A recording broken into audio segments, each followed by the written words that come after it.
Hello everyone and welcome back to the 2023 FIDE World Cup. We've been talking a lot about the Open quarterfinals, but of course we have some big games going on as well in the Women's World Cup, where it's now at the semi-final stage of the last four. And Peter, I think it's time to talk about some of these clashes. It looks like some very exciting games already at an early stage. Yes, I think the Anna Mozicuk Nurgul Salimova match is extremely interesting opening-wise. I do recall this analyzing or learning in my childhood, but I haven't really been seeing on highest level in the last 20 years this type of line. Let's go back and understand it. It was some kind of a Panov. So it started as a Caro-Kann, it transformed into Panov. And I'll be asking you a question pretty soon. Yeah, it's the four knights, Panov, bishop g4, cd5, knight d5, queen b3. And this move, bishop takes f3, g takes f3, knight b6. How familiar are you with it? Because I know that e6 used to be the main move. Yeah, that's right. E6, as far as I know, is still the main move, but there's been some developments there recently. For example, Jordan van Forest came up with a really interesting piece sacrifice line. I think it was against Vincent Keimer recently. And of course, there's a lot of theory there. There's also the possibility of going into some force lines and some drawish endgames. So maybe Salimova smelt a rat there. Maybe she sensed that she was walking into some preparation and decided to go for knight b6, which, as you say, is a bit of an older move or a bit of a sideline. I haven't had this since 2007 in the tournament where I first became a grandmaster. And there I played the move d5, just like Anna Mozicuk did. And after knight d4, queen to d1? Has this happened? Oh no, she played bishop to b5 check. Yeah, in that game I played queen to d1, so a different move. But here she went for a check. And we see a few more moves. Maybe if we catch up with the current game position, yeah, like you say, this is very rare stuff, but white has a horrible pawn structure. If black can get developed, if black can get castled, then this could start turning, backfiring on white. Yes, on the other hand, yeah, I mean, white is clearly relying on some very quick development. I mean, black's king on e8 is still very much stuck in the center. Black needs to probably go g6, bishop g7 castles. This also involves a pawn sacrifice. I don't really believe that white will go pawn hunting. That's not the spirit. Then black will seize the initiative. And looking at the clock, I mean, look at this. Anna Mozicuk is up 30 minutes, which means that her opponent is out of book. This is kind of a bad news because the position is razor sharp. I mean, for example, the line g6. Do we castle? Maybe we castle. I really like these castles. Rook e1, bishop g5 idea as quickly as possible, putting some pressure on the e7 pawn. Of course, black will be in time to develop herself with bishop g7. I mean, I know you don't like destroyed pawn structures, but do you feel like there is enough dynamic for white? Yes, I think the white's probably doing okay. I don't think white's done anything wrong, but yeah, you just have to be very energetic, as you say, Peter. And it's a matter of tempi because this plan you're mentioning does allow black to castle. So either you have something very strong now with bishop g5, or you grab a pawn on b7 and yeah, you hope that the pawn structure is fine. But yeah, here black can block bishop f6 as you're highlighting. Looks very natural. Knight to f6 potentially as well. It looks like black survived the worst in this position exactly. Exactly, yeah. So basically, I also have the feeling that the move g6 is of vital importance. I mean, black is in such a situation that if she loses one tempo just not developing, just doing anything else, and let's just highlight this because there could be a case to be made. Why not queen b6? It would be a nice trade of queens and our king is in the center. Why don't we trade? Well, the answer is that white gets a very strong bishop e3 move, hitting that queen on b6. And after queen takes b5, knight takes b5, actually black's position collapses. The threat of knight c7 check, plus the pressure on the a7 pawn.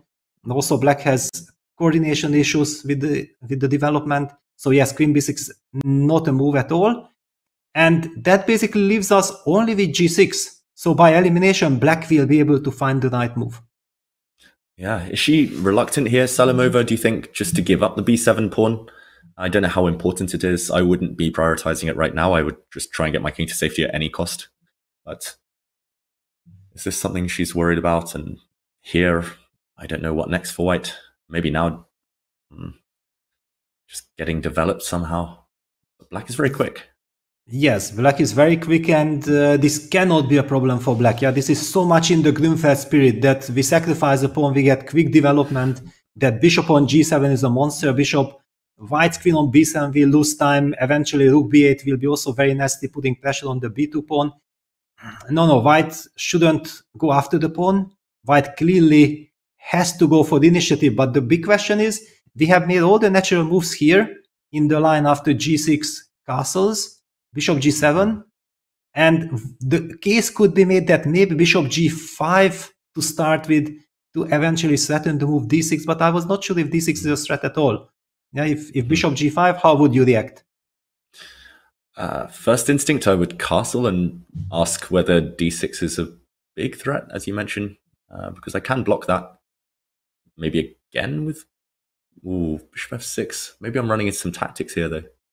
Yes, exactly. That's why I think bishop g5 is so important, and that's certainly the preparation of Anna, that she wants to be quick, and there was no time to be wasted on rook e1 because of bishop f6. And just to highlight what we were talking about by tactical possibilities, that if after d takes e4, queen takes e7 runs into knight d5, winning basically on the spot, and bishop takes e7 might run into, actually it runs into the same, bishop e7, queen e7, knight d5. Let's just highlight this motif because it's so beautiful. Yeah.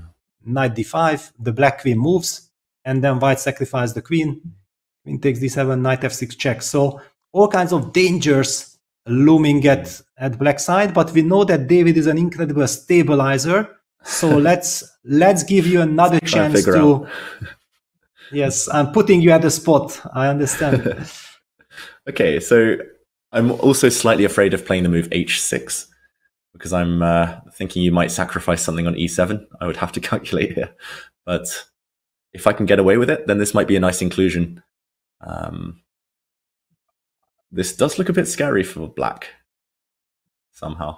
But you do castle at the end, yeah? So after but you do castle. Yeah. Yes, that was your point. Yeah, you highlighted. I mean, you are in excellent shape. I understand why you are so upset that you have been knocked out, because who knows, if you would have survived that playoff, that tiebreak against Howe, you never know where the journey would have ended. I know. I just wanted the blitz because I only play blitz these days pretty much to practice. So I was just trying to survive until that point. But alas, the World Cup is a brutal format, as we all know.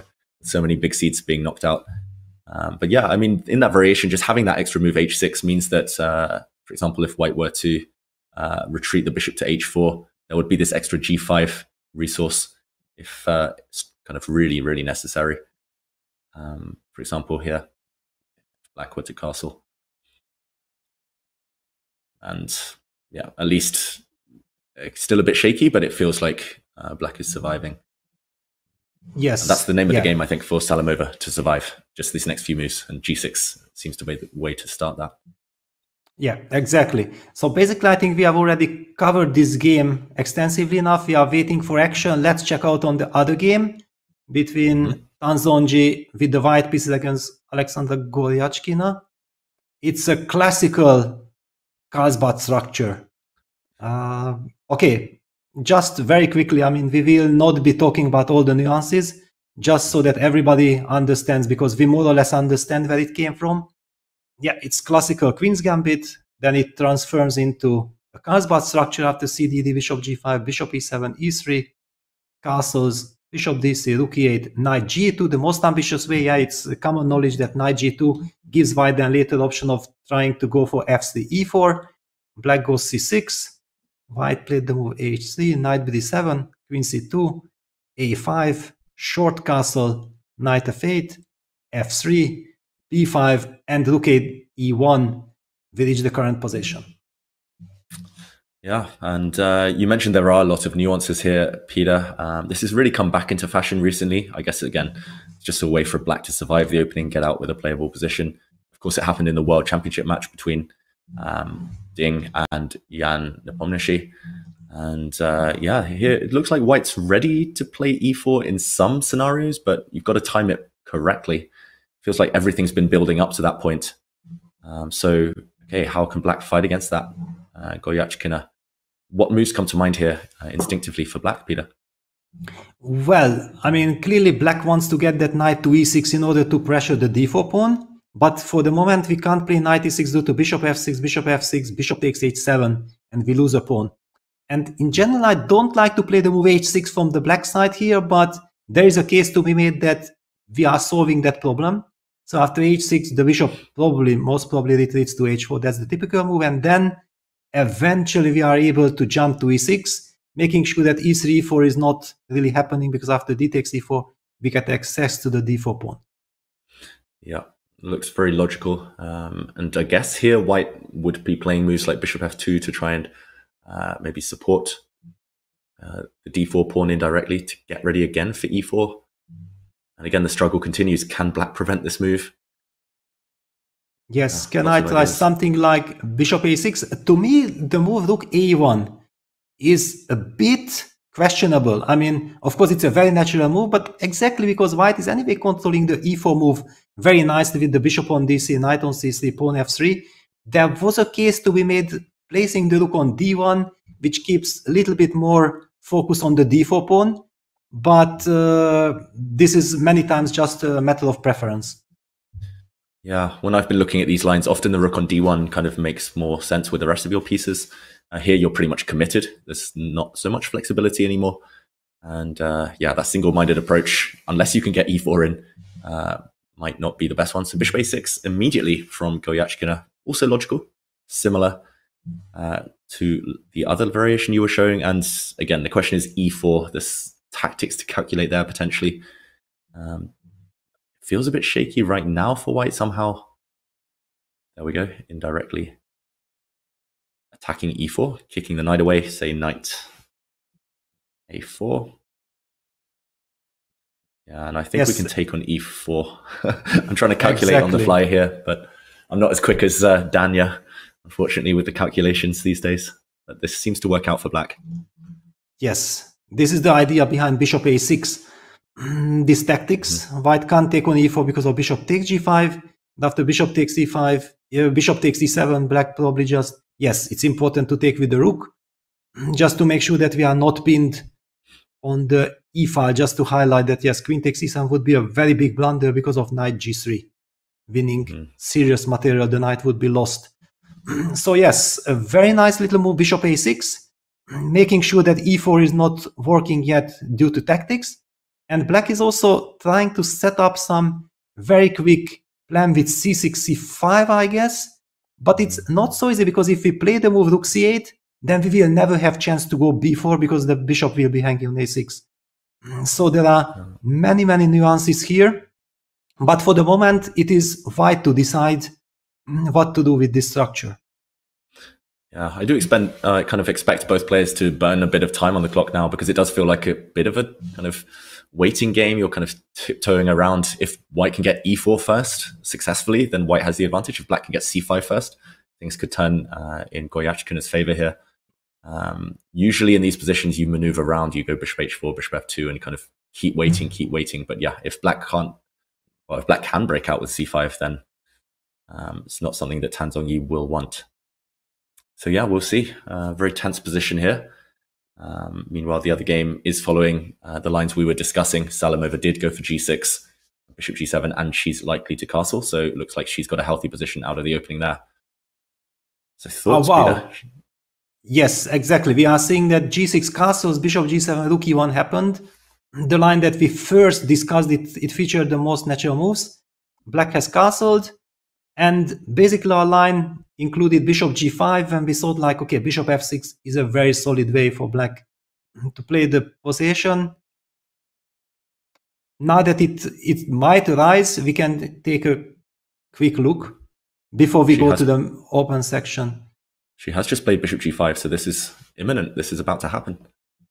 Yes. And then the big question, yeah, bishop f6 was somehow our intuition to just block this. Yeah. There are options, however. Black could block with a knight.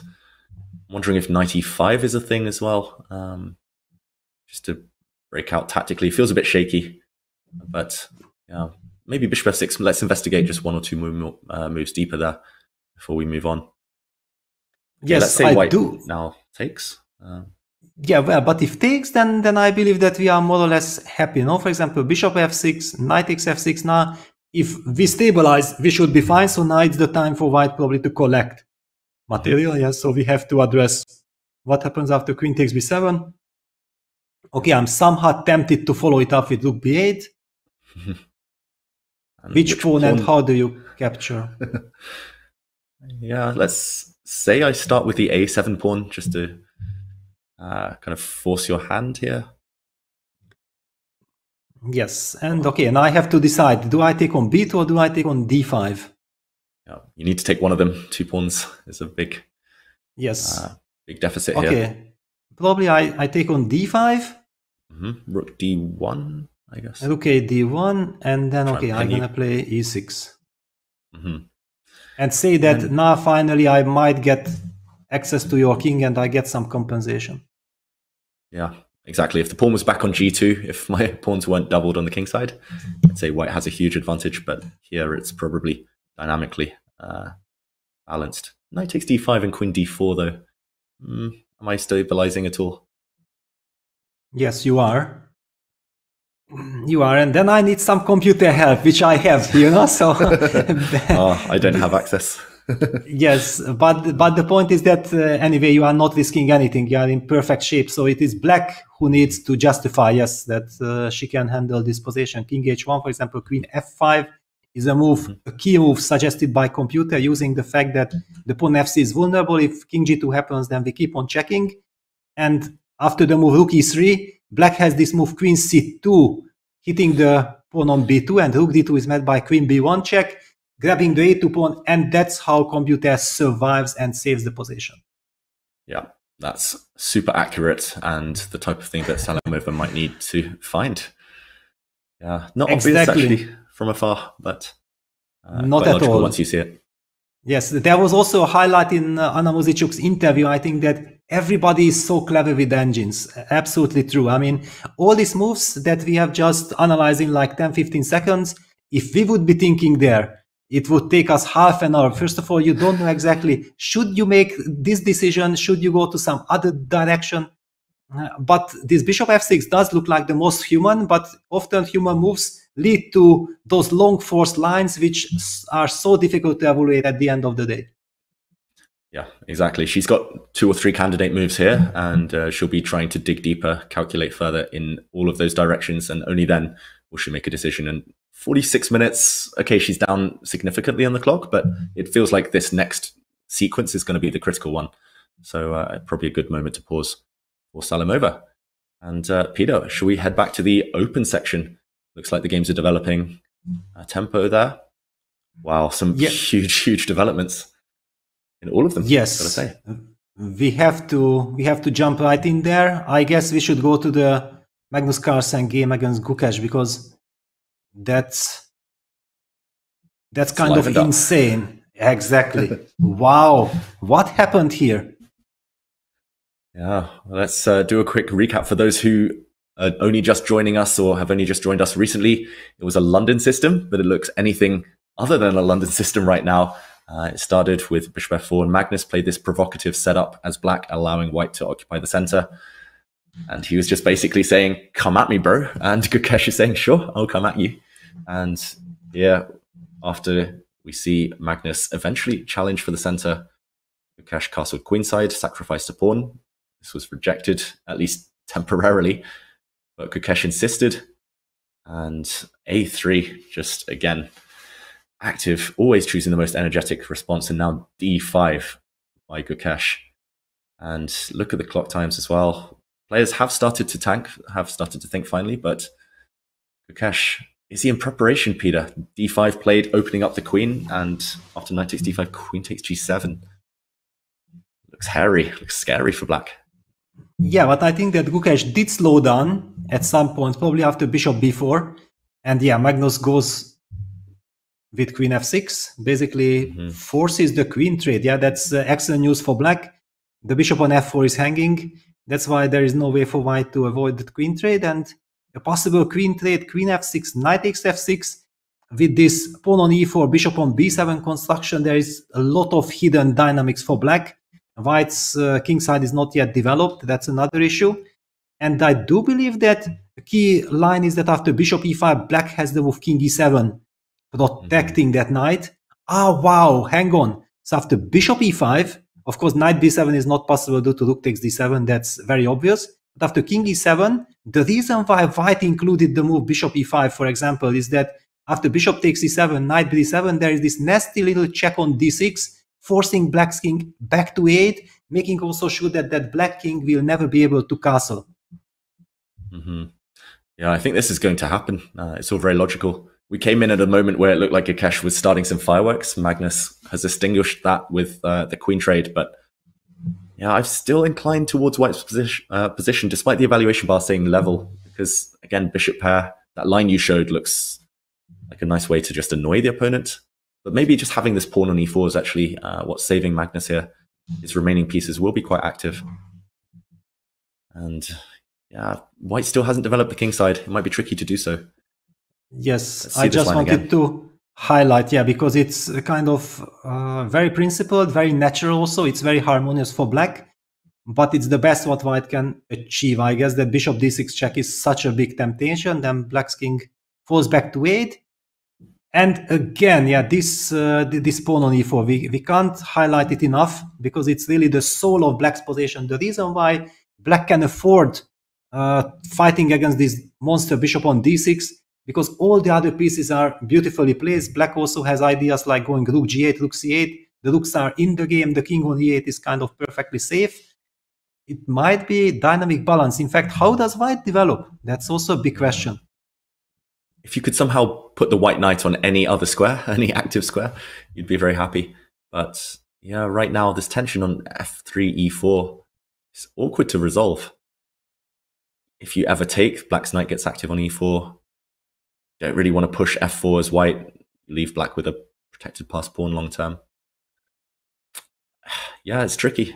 It kind of looks visually appealing for white just purely because of this bishop on d6, but the rest, yeah, looks fine for black. And this is, I mean, this goes back to something Magnus tries to do, I guess, against these younger players. He tries to just nullify them and take the sting out. And I like this. Yeah, I like what he's done. Knight takes d5, queen f6, queen's off the board.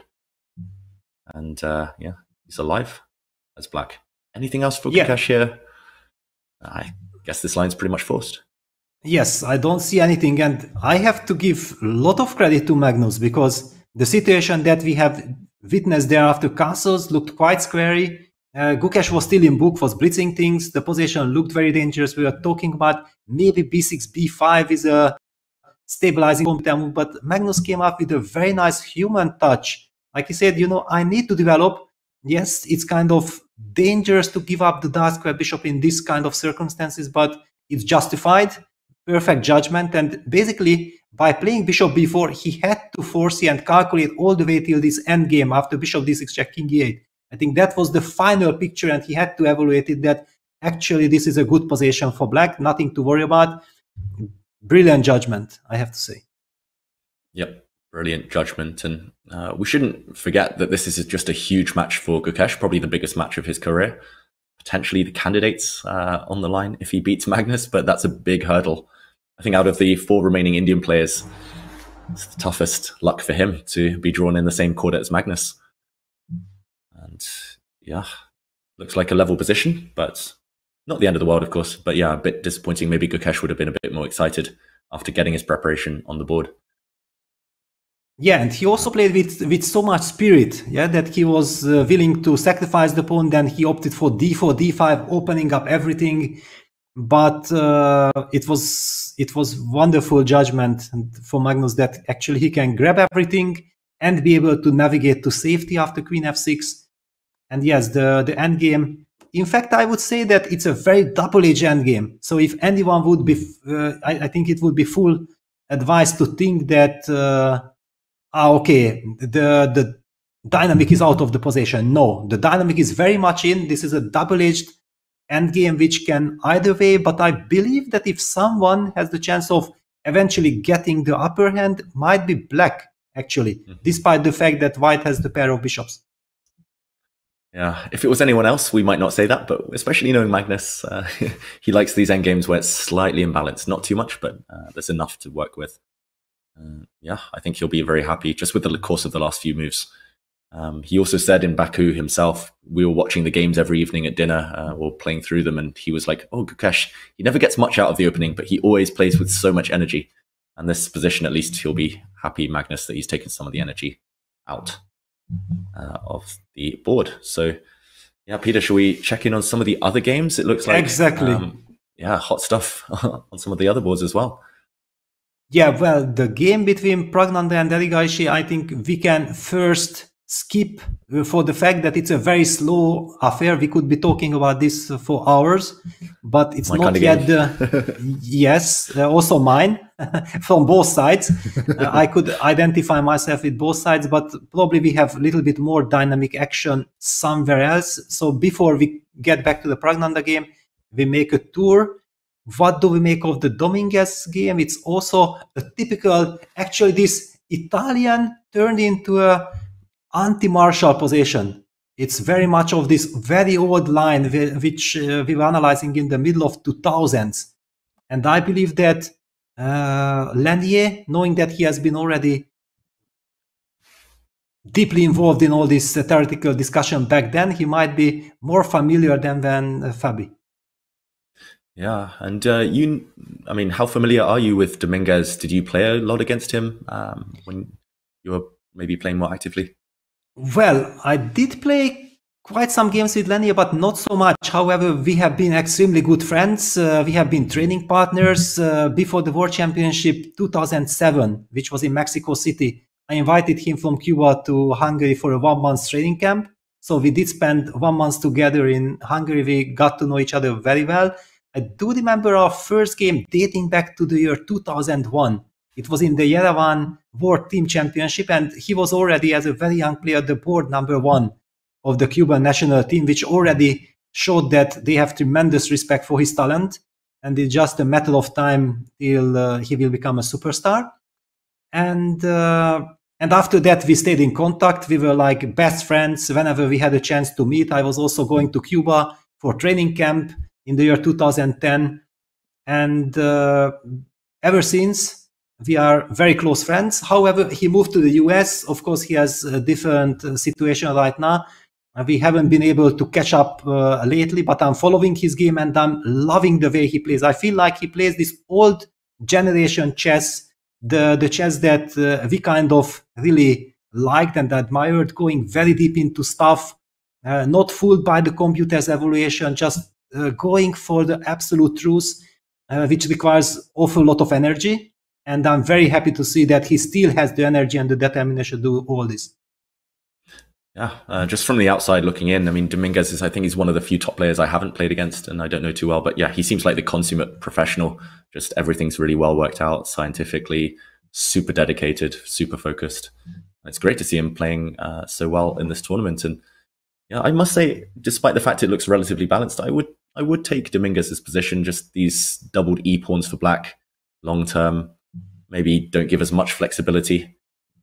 It might be hard to come up with a plan though, just right now. That's why he's been spending so long on this move. Yes, it's kind of very tough. Yes, it's very tough because the position is locked, and white's pawn on b4 is somewhat of a target. Yeah, so the big question is, could he put the bishop on e3 just in order to reinforce the situation? Maybe somewhere toying with the idea of pushing d3, d4. But the main question always after bishop e3, can black advance himself in the center with d6, d5? Yes, it does weaken the e5 square forever, but it certainly creates serious pressure against the b4 pawn, the only weakness in white's position. I do recall there was a very important classical game between Vasilin Topalov and Rustam Kasimdzhanov in 2005 St. Louis World Championship, which came from an anti-martial, and it featured very much this structure. It was exactly those 2004-2005 period when we were seriously analyzing and debating this structure on the highest level.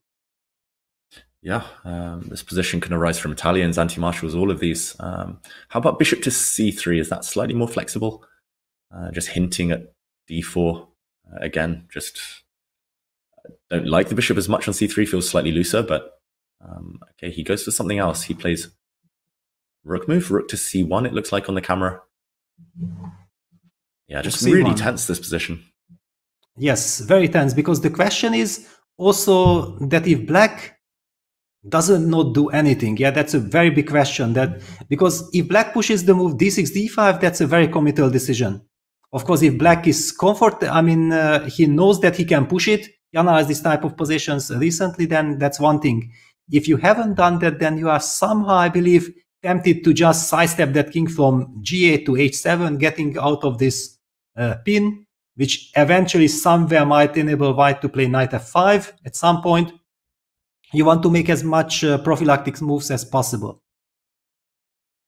Yeah, and how would you mentioned doing nothing. That's probably the hardest thing in chess, just psychologically. How would you do that if you were Fabiano, if you were reluctant to commit? So king h7, what next? Say white doubles up on the c file, I'm not sure. Yeah, but also doubling up does not threaten anything yet, right? Not yet, no. But I'm not sure when it will ever threaten anything, but... Yeah, but it's a very nice point, because in strategical terms, I would really love this regrouping bishop d8, bishop b6. Yeah, if the bishop would be on b6, we would be not really talking about this position. Black would be perfectly fine. And the move rook a2 to c2 doesn't really do anything at the moment, but it does stop bishop d8. I mean, I feel like with this loose rook on c8, with the pin on the c file, I'm not able to do that. Besides, bishop d8 can be simply met by bishop e3, and black will never have the... Yes, let's just show this, that bishop d8, bishop e3, and if suddenly black goes for the same d6, d5, which would be terrible, then white simply wins with the thematic sacrifice, knight takes d5. Due to the pin, black is unable to recapture. So yes, we would love to transfer that bishop to b6, but we are not really able to. And if we can't, that means that we have to sit tight, or to decide on eventually going d6, d5, but then maybe we also don't need king h7. It's such a difficult position to play it and make up your mind over the board. Yeah, and even if black does play d5, I think the question again is what next? I mean, once your pawn's on d5, it looks like everything's perfect. You don't really want to touch anything. You don't want to push forward even further, lock things down. Then you're just riddled with weaknesses. e5 becomes weak, like you say, like you're highlighting there on the board. As I've been on the black side of these things myself, and maybe not having studied as deeply as some of these top players, it can feel uncomfortable if you're not 100% sure of the plans or where to put the pieces. Yeah, feels like a standoff.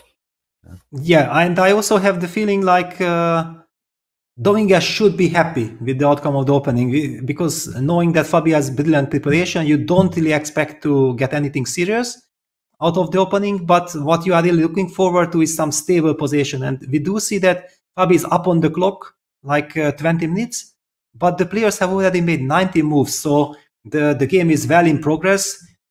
Yes, it's kind of difficult to make up your mind for the next couple of moves, but it's basically difficult because you try to be perfectionist, you try to find the best move. If white just wants to make natural moves, he will be able to do that. I think we also have to let the players think here and go somewhere else. What is your preference? Yeah, that position's too tough to understand strategically. Let's move on. Maybe we can check out again that game between Vidit and Abasov, because again, that's developed significantly. It's changed, especially the pawn structure. Oof. It feels like Abasov might still be in preparation as well. It's moved 21. He's only spent just over 10 minutes on the clock, and some huge decisions made. Yes, this looks certainly ugly for black, but maybe he's holding it together dynamically. Yeah, he's pawn up at the moment. Of course, this pawn will fall any moment. The big question is, how do you capture it? Do you try to capture it with the queen? Do you try to capture it with the rook? Do you include a rook trade on f8 first? However, in order to make sense of it, let's just go back to the position where we left. After the move f5, we were kind of talking about that, yes, Vidit needs to be solid. And he played, I think, very natural good moves. Knight a3, bishop a6, d3, rook a8. Now finally the pawn had to be protected. That gives white also time to stabilize. Now knight c4, bishop takes c4, and I'm really loving the move d takes c4. I feel like this shows a lot of understanding.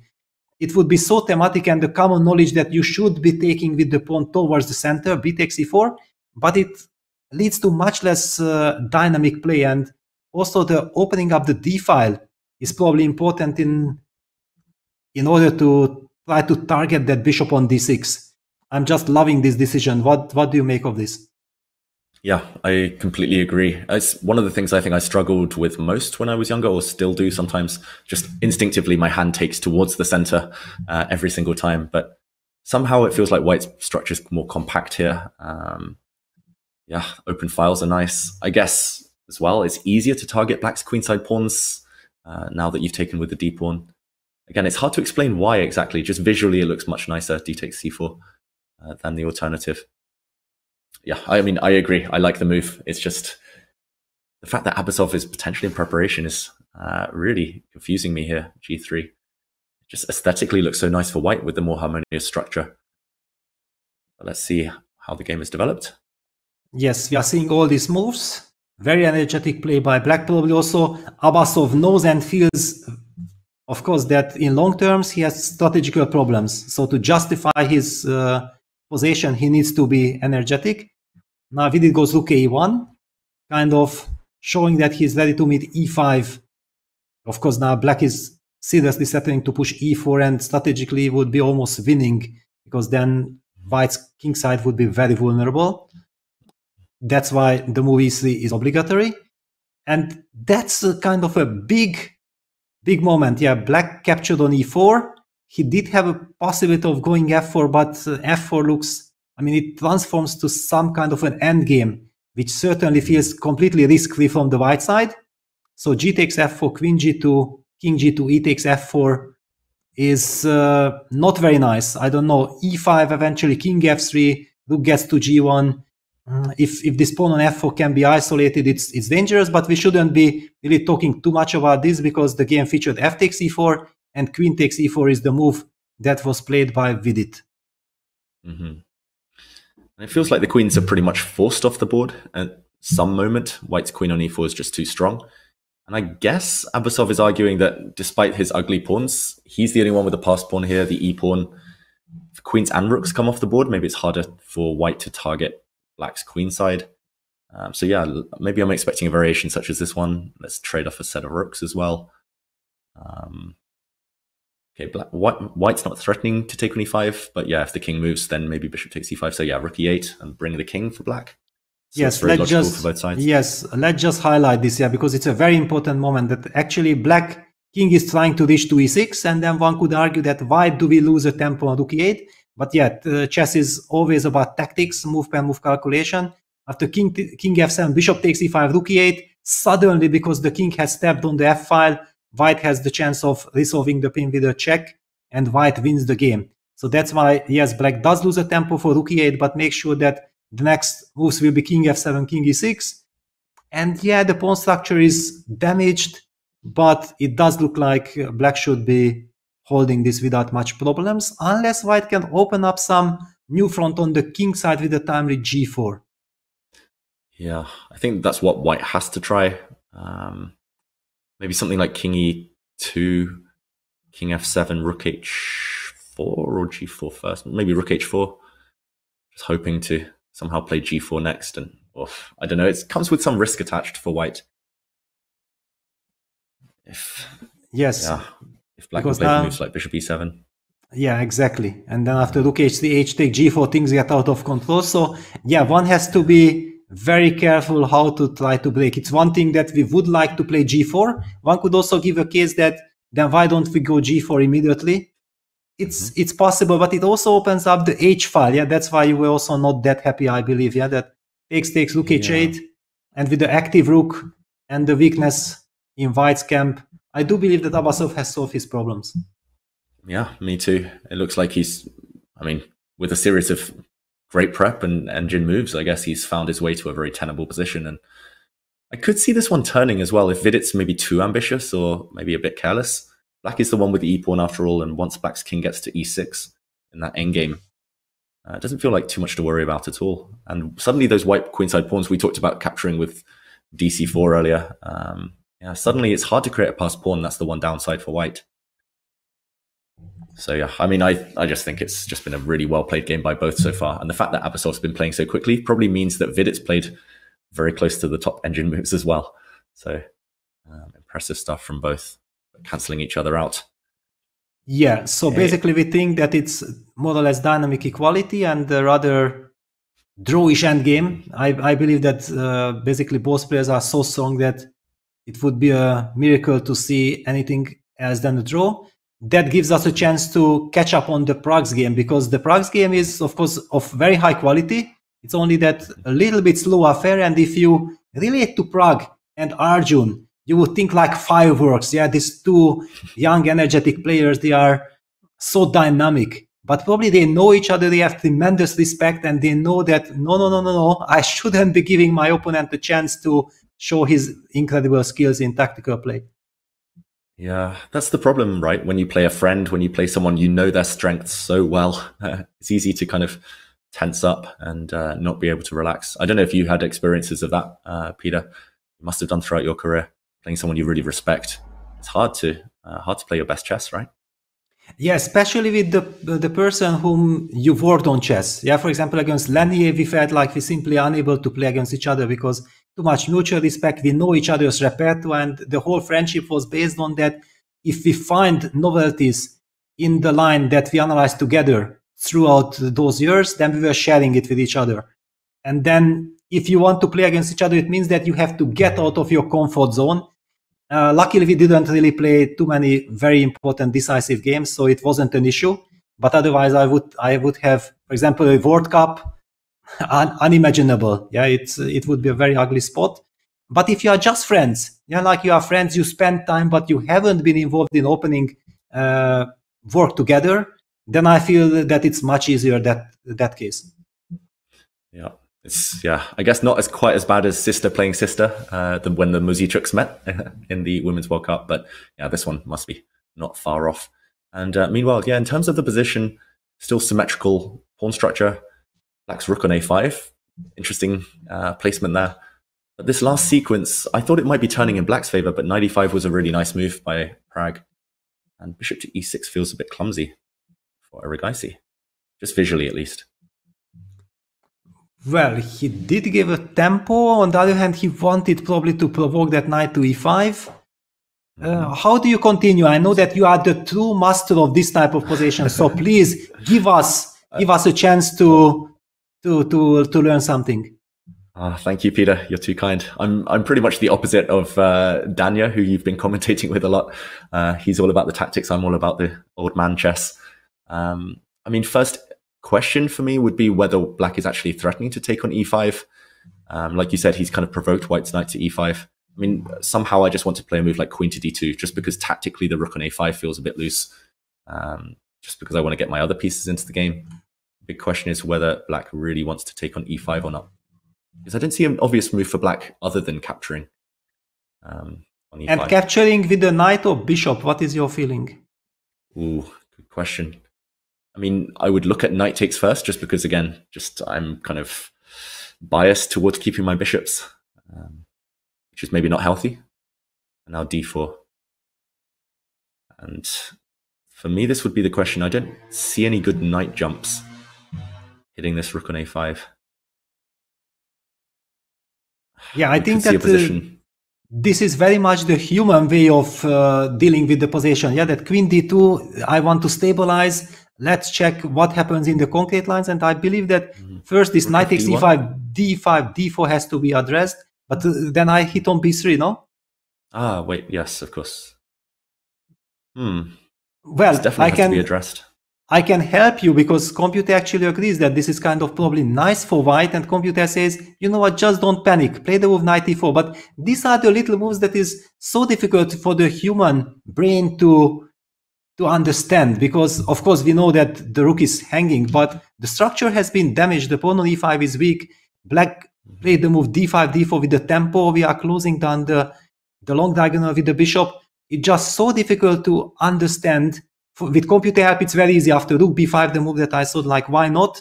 Computer says knight c5, bishop d5 would be thematic, and then just asked a little question on the rook on b5. What are you doing, sir, on b5? Suddenly that black rook is forced away, and probably white's going to win a pawn somewhere on this journey. Yes, computer gives actually a a +1 point something advantage for white in this line. Okay, so this is quite promising. You mentioned another alternative, but yeah, I mean, Queen D2. I don't really want to take on C6 just strategically. It feels like, despite black having a backward pawn on C6, it feels like it strengthens his center. White's pawn on B3 just as weak as the pawn on C6. This doesn't feel too productive. So yeah, I mean, I'm attracted to Queen D2 if we can make it work. Anything else, I think black is completely fine. I actually liked it, yeah, because you don't have access, and I want to tell this to our audience, that only I have access to the engine lines, and Queen D2 was the top choice of the computer. So just so nice to see that this type of position, David and plays like a top engine just by understanding the position. It's so nice to see this. Thank you. As long as you don't give me a long, forcing, tricky calculation line, then I'm more confident. But thank you for the kind words, Peter. And yeah, it looks like Prag has a healthy position. Of course, should be roughly balanced objectively. But while we let him think, I think it's time for another break. And we will be back very shortly with the continuation of this round of the FIDE World Cup. So don't go anywhere. Peter and I will be back soon.